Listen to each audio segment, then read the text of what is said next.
Hello friends, welcome back. Emily here, your Harvest Market dietitian, back with another meal kit. So I took a week off of meal kits, not of work, but just of meal kits last week, so I didn't have anything then, but I'm super excited for this week. It's kind of really celebrating the transition of fall and summer, so we have some kind of summery vibes still a little bit lingering, but also really kind of celebrating what fall has to offer. So this week I'm making my tostadas. We are doing some chicken tostadas this week with some sweet potato and toasty pepitas, which are pumpkin seeds, and some other goodies. So I'm really excited to share these with you. So let's just get started. We're going to jump ahead right into the recipe here. So if you are cooking with me, you can follow along, you can pause at any time, you can reverse, you can fast forward. If you're just watching and maybe you're from far away and you don't have this recipe, feel free to send me an email, leave a comment on this video that you would like the recipe, and I can contact you and get you the recipe. So I have a PDF copy that I can send via email, and that way anybody can enjoy this. So first things first, what we're going to do is we're going to prep our sweet potatoes. So sweet potato to me just screams fall, and right now they're in season, so that means they're delicious. They are typically really cheap and expensive, and plentiful. So great. That's really why we want to purchase and eat in season, because it is just so good and it's so affordable and again plentiful. Yeah, so why not? Okay, so we have a ginormous sweet potato here. I've scrubbed the outside, and we're just going to kind of just do a rough peel with this. So this tends to get a little bit messy. Do your best. I just have a really super old school vegetable peeler that I use for this. So there's lots of different vegetable peelers on the market right now. There's I do have kind of like the one that looks like a Y, and it has the blade and it's kind of split like that. That one's nice for actually making like long thin strips of things, so I like to use that when I'm like doing zucchini. You can do like zucchini ribbons. It's also great, I feel like, for carrots. But I don't know, I have this and it works just fine for my potatoes. So I typically, if you have cooked with me before, I typically don't tend to make a fuss about peeling my vegetables. In a lot of cases, I feel like it's an unnecessary step that just takes a long time and it's kind of a pain in the butt. And a lot of times we're missing, when we get rid of the skin, we're missing the nutrients from the skin. So I think about especially like eggplant, where all that purple, you're not getting any of that, and a lot of the fiber and all that good stuff, phytochemicals and things live in the skin, and when we get rid of it, we don't, we obviously don't benefit from it. So anyway, I digress. But with this one in particular, I found that, because we're going to be mashing this up, and I found that the skin of this guy, so I'm just going to kind of cut off the tip here of each end. The skin of this guy just doesn't really like to mash up and blend with everything else. So I didn't like the end product when I didn't peel it versus when I did. It wasn't as, like nice and silky smooth. I wasn't happy with it. So that's why I'm doing this, because the overall kind of end that we want is a nice kind of mash. We're really gonna just basically be making mashed sweet potato is what we're gonna be doing. So I didn't like how the texture was when I still had the skin in there. So, okay, so here's what I'm gonna do. I'm gonna cut this guy in half, and a nice big sharp knife really helps.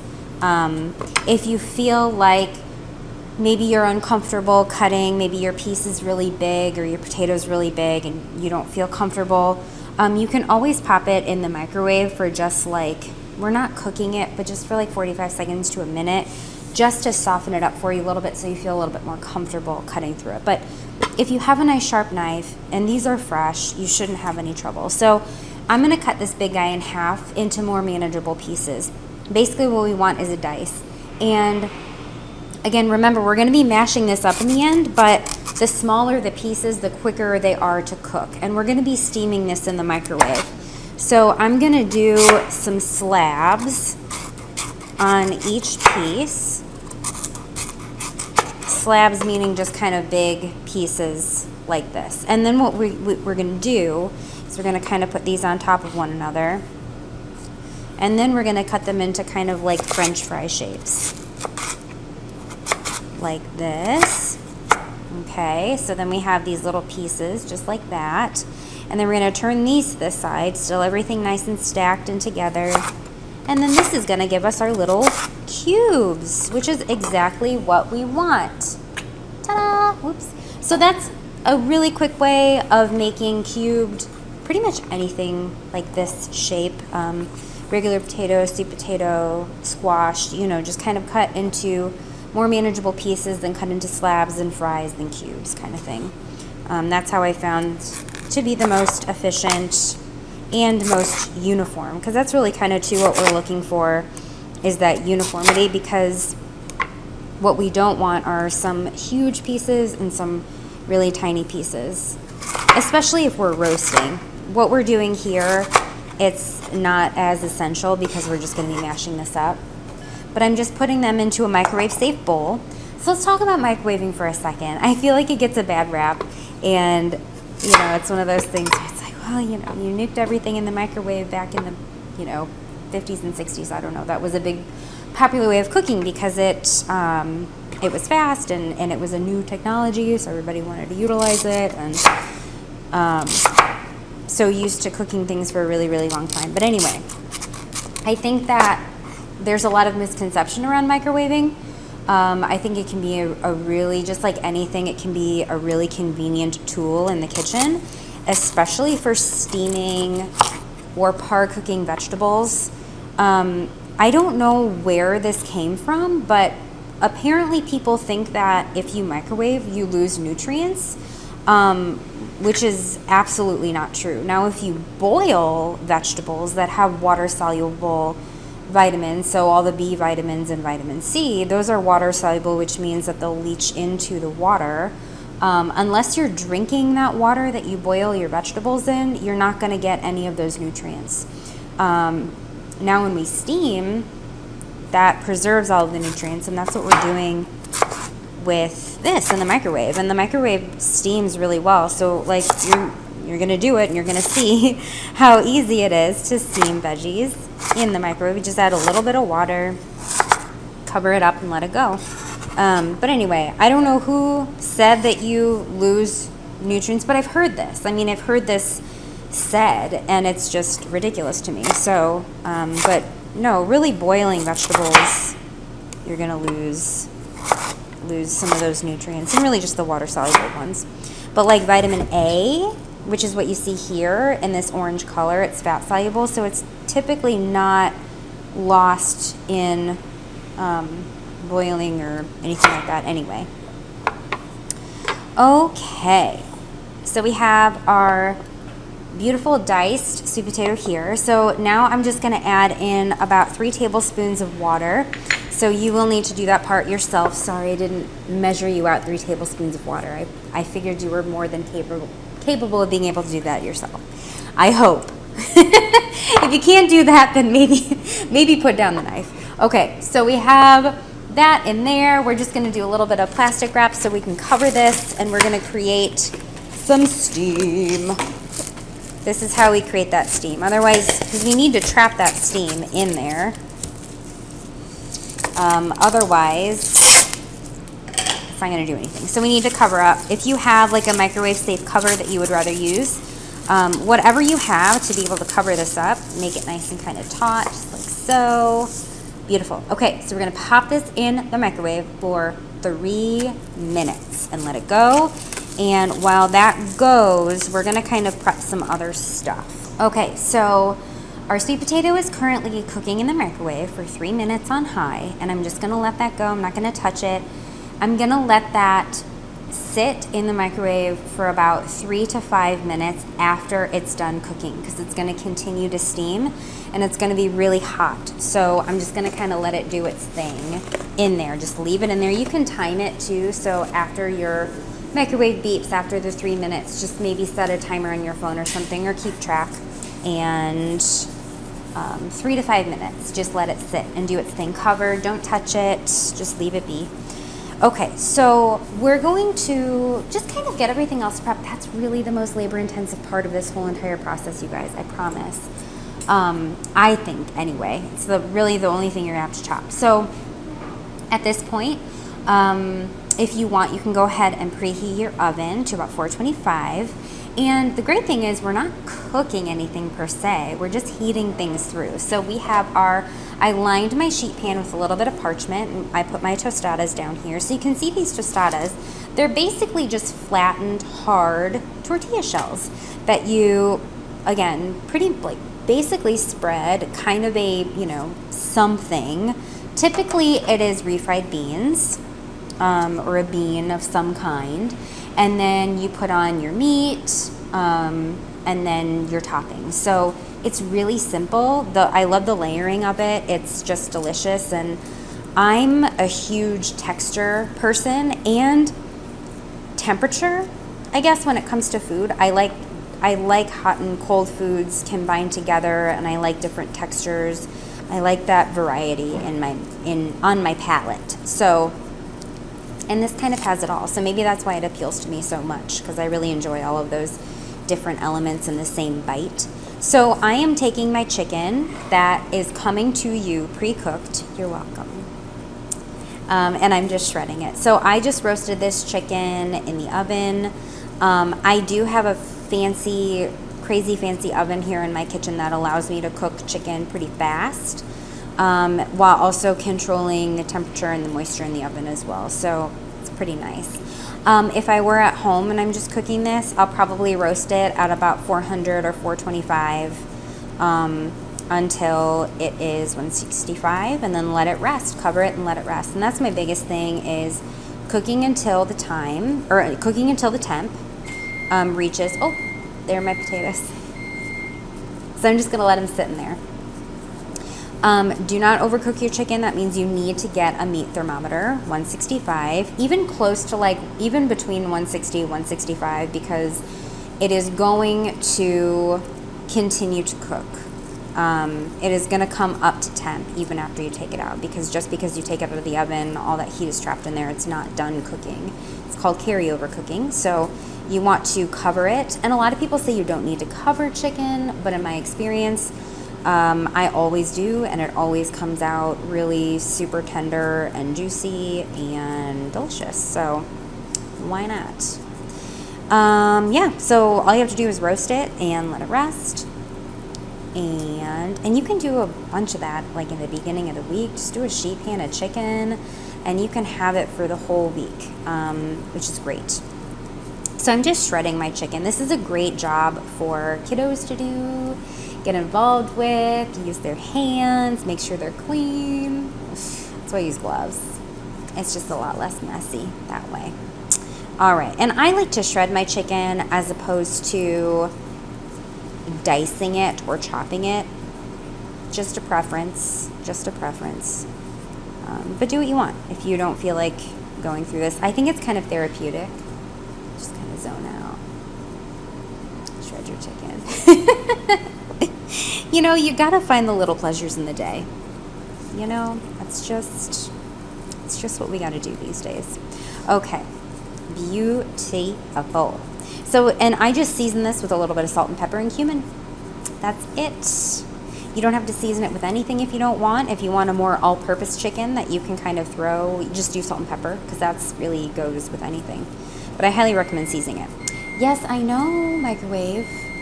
It's telling me that my potatoes are done. I know, but I'm letting them rest. Okay, chicken's done. Excelente.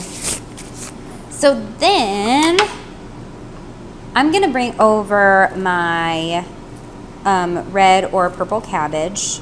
It's called red cabbage, but it's really more purple, isn't it?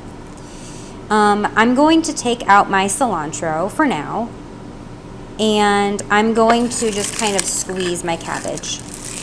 So it likes to be, you know, this kind of cabbage, it likes to be a little bit like dense. So when we squeeze it, just a simple squeeze with our fingers, it starts breaking down the cell walls and makes it a much nicer consistency.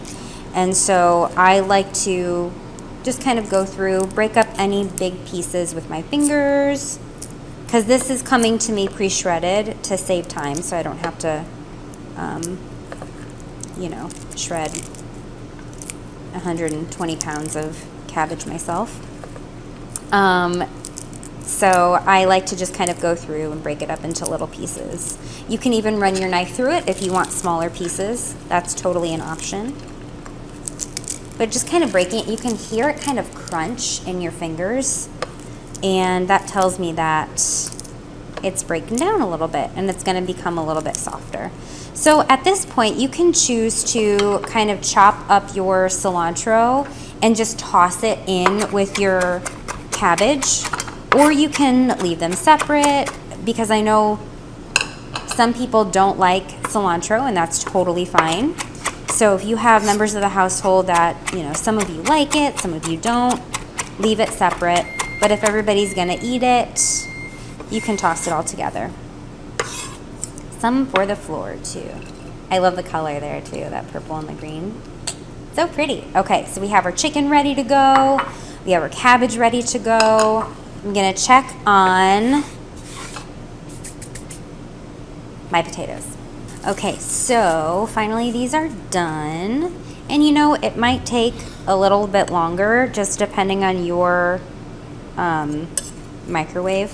So what we want to do is we want to make sure that we get rid of any excess liquid that's in this bowl.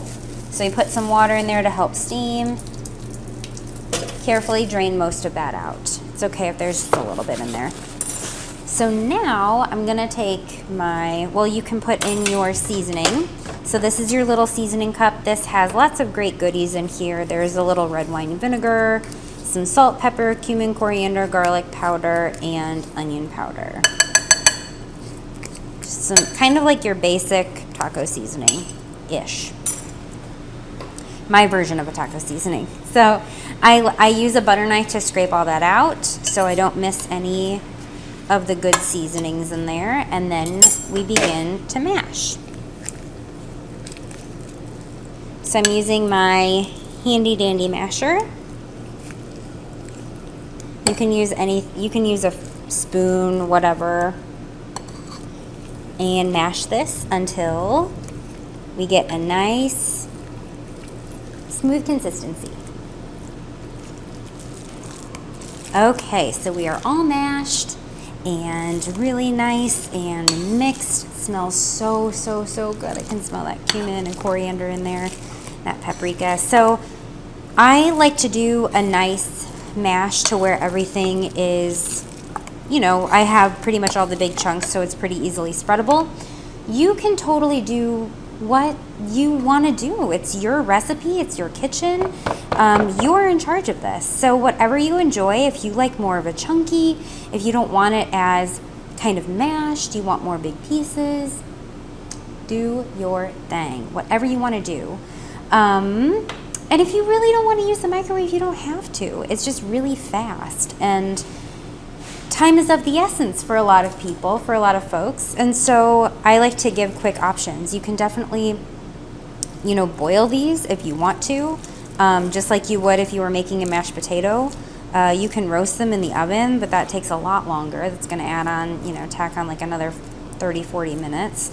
So do what's best for you. I like to give quick options, and I have nothing against the microwave, so I used it. Okay, so what we're going to do now is we're going to kind of divvy up our sweet potato mash and put it onto each little tostada. So again, oven preheated. We're just gonna pop these guys in to warm everything through while the sweet potato is still definitely hot, hot, hot. The tostada we want to heat up, and the chicken we want to heat up. So that's what we're gonna put in the oven. We're just gonna assemble these up to the chicken. And I'm just kind of eyeballing this, just dividing it evenly and just kind of seeing here. Let's see what needs a little bit more. Oh, I can already smell like the tostada, like that crispy, crunchy tortilla, because the sweet potato is heating it up. And it smells so good. Oh my goodness. Okay. Good enough, good enough. Okay, set that aside. And we're just gonna kind of spread this. So I like to spread an even layer on each one. Using a rubber spatula works really, really, really well. You can also use a butter knife or a spoon if you want to. So I like to make sure to push it out to the sides. I like to be able to see it on the sides too, after we pile everything on really high. I like the sweet potato mash to kind of stick out from the side. So good. And it's just, it's so yummy. What a fun, different way of using sweet potatoes that you maybe wouldn't think about, seasoning it with these beautiful spices. So fragrant, and the sweet and smokiness is just a match made in heaven, I tell you what. Okay, let me push this back a little bit so you can see. So I'm just kind of spooning that, spreading it on there, really, really good. Okay, oops. Don't press too hard because you're gonna crack your tostada. I think I just did that. Hopefully this will act as like a glue and hold it all together. Okay, beautiful, look at that. Yay, okay, excellent. I love that orangey color. When you mix it with the spices, it gets to be kind of like a rusty orangey, such a fall color. Okay, now we're gonna do the chicken. So if you have black beans, you would go ahead and add these on now, because I like to heat them through. I'm just doing chicken on mine today. But if you have black beans, if you have a can of them, simply drain and rinse and then put them on now. You can do a mix and match. If you have the half and half, if you got some chicken and black bean, you can kind of do a little bit of both. Or if you have folks in your household that want one or the other. That's the beauty of doing them like this, because you can really kind of customize to the person. That's always fun, especially with a big family and lots of different taste buds going on, you know, in one household. Okay, so from here we are just going to heat up our tostadas just like this. So I have just the chicken and the sweet potato on the tostada. We're going to heat this in our preheated 425 degree oven for about 5 to 7 minutes, just until it's heated through and it's fragrant. You can smell the tostadas and the chicken is heated through. Okay, be right back. Okay, so while my tostadas are heating up in the oven, I'm gonna go ahead and toast up my pepitas, because these are tostadas with toasty pepitas. So pepitas are just pumpkin seeds. This is what they look like. They're green and they're kind of flat, and they're kind of tiny, but they're really good and they add a nice crunch. So I think they're delicious, and I think it's just a fun way to add some crunch. Again, when we talk about building a good meal, especially like a tostada, we are looking for that textural variety, so we want to have a crunchy thing to go on top. So you have the creamy sweet potato. We do have the crunchy tostada, but I like to top it with a little something, and I like the toasty aspect of it too. So I'm preheating a very small skillet, just over medium-high heat, and nothing goes in this. We're just gonna toast these guys in a dry skillet. That's how you toast seeds, nuts, whatever, until they start to brown on the outside a little bit. They'll start to pop a little bit too once they heat up. Not like popcorn, but they will just be kind of, you'll hear like a popping noise. So I'm gonna add those in, and they'll just kind of get toasty on the outside. And really what this does also just bring a lot of the aromatics out, and that browning, that toasty is just a really yummy flavor. and it allows you to kind of taste the essence of the seed or the nut or whatever it is a little bit better. It heats up those natural oils in there, which makes it a little bit more aromatic, and you can taste it a little bit more. So I'm already hearing a little bit of popping, little bit, and I just give it kind of a shimmy shake, and it doesn't take long if you have a hot pan. Let me see if you can hear it pop. It's gonna pop. It's not a huge pop. It's just like a tiny little,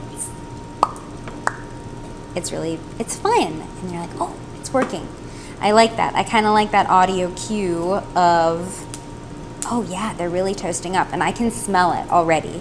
And you can already see they're browning. You see that? Yeah. Okay, that's perfect. That's it. So then I'm gonna take these off the heat. They're gonna still kind of heat from the heat of the pan. So I like to take them off a little premature because they're gonna continue to heat. So see how toasty they got? Look at those little brown marks. So yummy. Okay, let's get our tostadas out.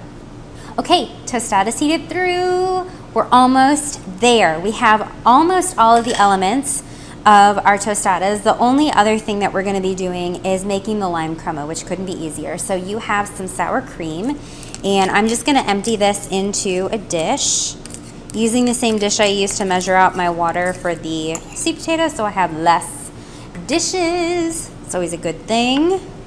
So then I'm just going to do a little bit of zest of my lime, because again, remember, the zest is really where you're going to find most of the flavor.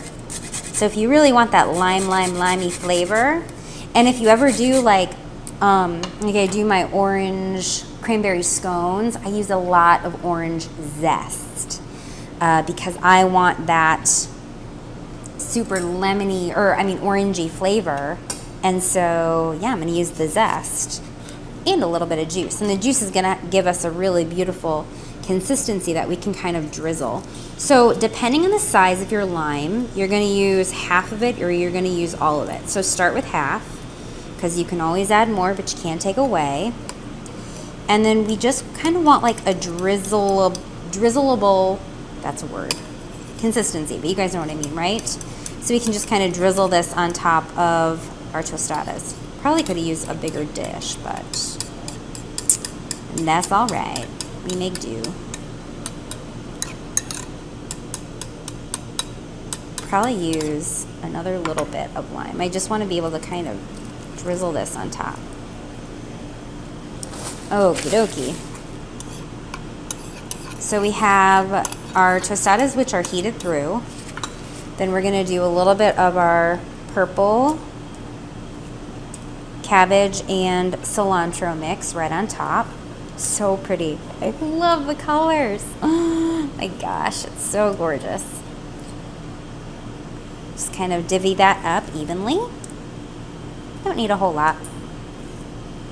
Okay.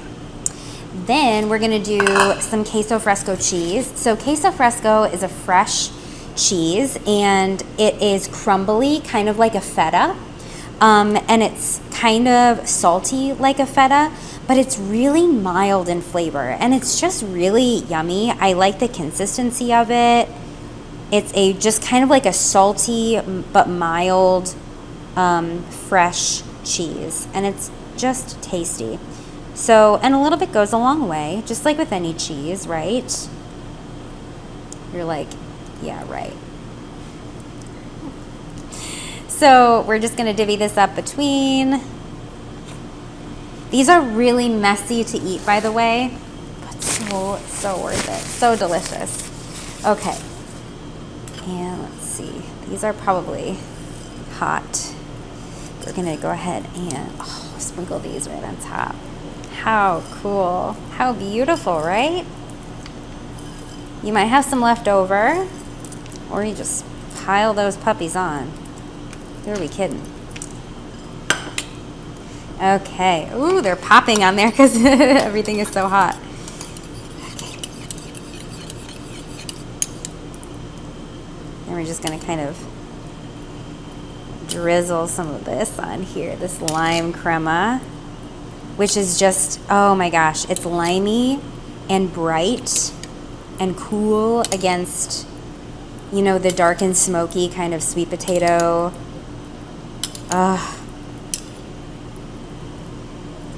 Oh, there we go, there we go. Oh boy. Folks, check it. Check it, check it out. Look at those. Look at those tostadas. So, so delicious, so beautiful, so fall-y. Love it. So how do you eat this?